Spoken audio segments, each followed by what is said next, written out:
This is the underdash parcel and letter tray for the Jaguar Mark 10 and 420G models. It's a combination of carpet and leather and some foam bits for padding.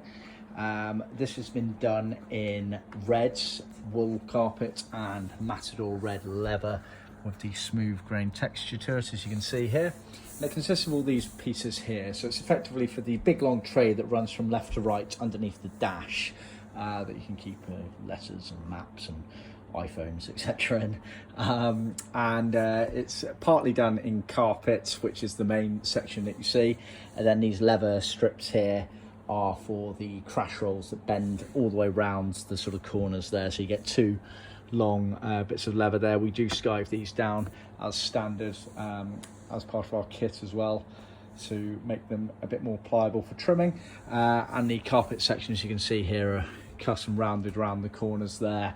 You have the cutaways obviously to allow for the heater section there, and it's obviously worth bearing in mind it's slightly handed due to the fact that the steering wheel column gets cut away as well.